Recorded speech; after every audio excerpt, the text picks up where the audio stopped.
ዳሌሽን ለማውጣት በየቀኑ ጂም እየዋልሽ እየፈጋሽ ነገር ግን ምንም ለውጥ አላየሽም? ስህተቱ የጂም ሳይሆን የኩሽናሽ ነው። ጂም መሄድ ሳያስፈልግሽ ስብ ወደ ሆድሽ ሳይሆን ወደ ዳሌሽ ብቻ እንዲሄድ የሚያደርጉ አንድ የሆርሞን ምስጢር አለ። ስፖርት መስራት ለምትጠሉ ነገር ግን ውብ የሰውነት ቅርጽ ለምትመኙ ሴቶች ዛሬ ደርሼላችኋለሁ። በየቀኑ በምትጠጪው ጁስ ብቻ በአጭር ጊዜ ውስጥ የምትፈልጊውን ለውጥ ማየት ትችያለሽ። አዎ፣ በፍጹም ስፖርት ሳትሰሪ። ዛሬ ዳሌሽን ከዚህ ወደዚህ የሚቀይርልሽን ድንቅ 10 ድብልቅ ጁሶች ላስተዋውቅሽ ነው። ቪዲዮውን እስከ መጨረሻው በማየት የሰውነትሽን ቅርጽሽን በቀናቶች ለውጪ። ቪዲዮውን ላይክ አድርገን እንጀምረው።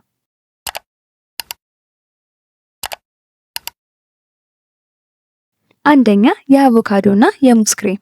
ይህ ጁስ ያለ ስፖርት ዳሌን ለማውጣትና ክብደት ለመጨመር ቁጥር 1 ምርጫ ነው።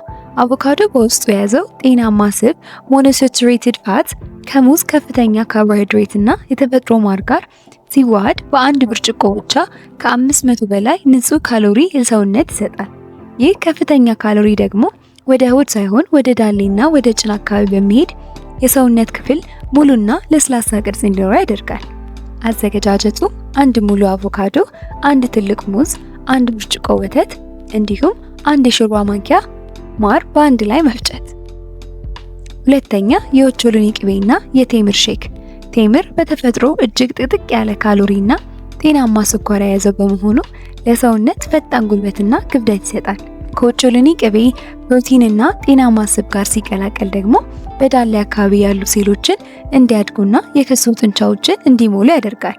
ይህ ድብልቅ በተለይ የምግብ ፍላጎት ላላቸውና በቀላሉ ክብደት ለመጨመር የሚፈልጉ ሰዎች ፍጹም መፍትሄ ነው። አዘገጃጀቱ 2 የሾርባ ማንኪያ የኦቾሎኒ ቅቤ እንዲሁም 4 ፍሬ የወጣለት ቴምር፣ 1 ብርጭቆ ወተት እና ጥቂት ቀረፋ ወይም ሲናመን በአንድ ላይ መፍጨት። ሶስተኛ፣ የማንጎና የኮኮናት ወተት ስሙዚ። የኮኮናት ወተት በውስጡ በጣም ጠቃሚ የቅባት አይነት ይዟል። ይህም ስብ ሰውነታችን በቀላሉ ተቀብሎ ለታችኛው የሰውነት ክፍል ግንባታ እንዲያውለው ያግዘዋል። ከማንጎ ተፈጥሯዊ ጣዕምና ከግሪክ ዮገርት ፕሮቲን ጋር ሲቀላቀል በዳሌ አካባቢ ያሉ ቲሾችን ሁልጊዜ የፋፋና የሞሉ እንዲሆኑ በማድረግ ረገድ ከፍተኛ ሚና ይጫወታል። አዘገጃጀቱ 1 ብርጭቆ የበሰለ ማንጎ፣ ግማሽ ብርጭቆ የኮኮናት ወተትና ግማሽ ብርጭቆ ጥቅጥቅ ያለ እርጎ በአንድ ላይ መፍጨት። አራተኛ፣ የስኳር ድንችና የለውዝ ድብልቅ። ስኳር ድንችን በጁስ መልክ መጠጣት እንግዳ ሊመስል ይችላል፣ ነገር ግን ሲፈጭ በጣም ክሬም ያለውና ጣፋጭ ጁስ ይሆናል። ስኳር ድንች በዳሌ ጡንቻዎች ውስጥ ግላይኮጀን የተባለ ንጥረ ነገር እንዲከመች በማድረግ ጡንቻው ውሃ እንዲስብና ይበልጥ እንዲወጠር ወይም ፕለምፕ እንዲሆን ያደርጋል። የለውዝ ቅቤው ደግሞ ተጨማሪ ጤናማ ስብ በመሆን መጠኑ እንዲያድግ ይረዳል። አዘገጃጀቱ ግማሽ ብርጭቆ የተቀቀለና የቀዘቀዘ ስኳር ድንች፣ 1 ብርጭቆ የለውዝ ወተት፣ 1 የሾርባ ማንኪያ የለውዝ ቅቤ እንዲሁም 1 ማንኪያ ማር በአንድ ላይ መፍጨት። አምስተኛ፣ የተልባና የእንጆሪ ጁስ። ተልባ በሴቶች ላይ የኤስትሮጅን ሆርሞን እንዲመጣጠን በማድረግ ረገድ ተአምረኛ ፍሬ ነው።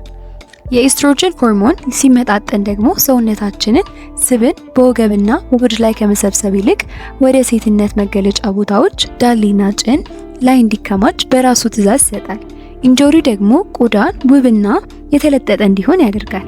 አዘገጃጀቱ 2 የሾርባ ማንኪያ በሚገባ የተፈጨ ተልባ፣ 1 ብርጭቆ እንጆሪ እንዲሁም 1 ብርጭቆ ወተት ወይም እርጎ በአንድ ላይ መፍጨት። ስድስተኛ፣ የአጃና የማር ድብልቅ። አጃ በጣም ንጹህና ክብደት ለመጨመር የሚረዳ የጥራጥሬ ዝርያ ነው።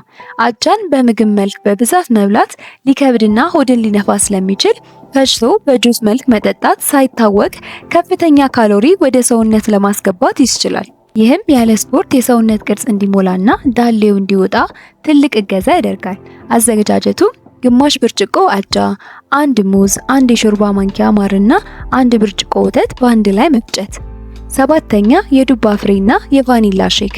የዱባ ፍሬ በጤናማ ስብና በማግኒዥየም ማዕድን እጅግ የበለጸገ ነው።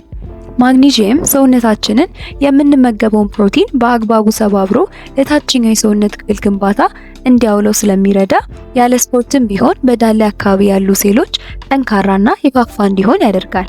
የቫኒላ ጠብታ ደግሞ ለጁሱ ልዩ መዓዛና ጣዕም ይሰጠዋል። አዘገጃጀቱ 3 የሾርባ ማንኪያ ጥሬ የዱባ ፍሬ፣ 1 ብርጭቆ ወተት ወይም እርጎ፣ 1 ሙዝና ጥቂት የቫኒላ ጠብታ በአንድ ላይ መፍጨት። 8ኛ የፓፓያና የእርጎ ድብልቅ ጁስ። ፓፓያ በውስጡ ፓፓይን የተባለ ከባድ ምግቦችን በቀላሉ የሚያማማ ኢንዛይም አለው። ይህ ጁስ የምንመገባቸውን ከባድ ቅባቶችና ፕሮቲን ምግቦችን ሳይባክኑ በሰውነታችን እንዲዋሃዱ የሚያደርግ ነው። የእርጎ ፕሮቲንና የቺያ ሲድ ጤናማ ስብ ደግሞ የዳሌው ቅርጽ ሳይቆራረጥ ወጥና ማራኪ እንዲሆን ያደርጋል። አዘገጃጀቱም 1 ብርጭቆ የበሰለ ፓፓያ፣ 1 ብርጭቆ ጥቅጥቅ ያለ እርጎ፣ 1 ማንኪያ ማርና 1 የሾርባ ማንኪያ የቺያ ፍሬ በአንድ ላይ መፍጨት። 9ኛ የካካዋና የኦቾሎኒ ቅቤ ድብልቅ።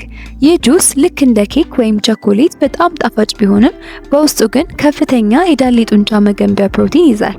ያለ ስፖርት ለረጅም ጊዜ ስንቀመጥ ወይም እንቅስቃሴ ስናቆም የዳሌ ጡንቻዎች የመኮማተርና ጠፍጣፋ የመሆን ባህሪ አላቸው። ይህ ጁስ ግን ያንን በመከላከል ጡንቻን ሁልጊዜ የተገነባና የሞላ ሆኖ እንዲቆይ ያደርጋል። አዘገጃጀቱ 2 የሾርባ ማንኪያ የኦቾሎኒ ቅቤ፣ 1 የሾርባ ማንኪያ ንጹህ የካካዋ ዱቄት፣ 1 ሙዝ እና 1 ብርጭቆ ወተት በአንድ ላይ መፍጨት። 10ኛ ካሸው ኮኮናት ጁስ። ካሸው ነትስ በአነስተኛ መጠን ከፍተኛ ጤናማ ስብና ማዕድናትን የያዘ የለውዝ ዝርያ ነው። ከኮኮናት ወተት ጋር ሲቀላቀል በጣም ከፍተኛ ካሎሪ ያለው ፈሳሽ ስለሚፈጥር ሰውነት ያለምንም ከባድ ስፖርት በቀላሉ ተጨማሪ ስብና በዳሌና በጭን አካባቢ እንዲከማች ምቹ ሁኔታን ይፈጥራል። አዘገጃጀቱ 1 እጅ ሙሉ በውሃ የተዘፈዘፈ ካሼው፣ ግማሽ ብርጭቆ የኮኮናት ወተት፣ ግማሽ ብርጭቆ ውሃ፣ 1 ሙዝና 1 ማንኪያ ማር በአንድ ላይ መፍጨት። በየቀኑ መፍጨትና መጠጣት እንዳትረሺ። ለውጡን በ30 ቀን ውስጥ ታይዋለሽ። ለተጨማሪና ለጤናና የውበት ሚስጥሮች ፎሎ ማድረጋችሁ እንዳትረሱ። በሚቀጥለው ቪዲዮ እስክንገናኝ ቸር ያቆዩን።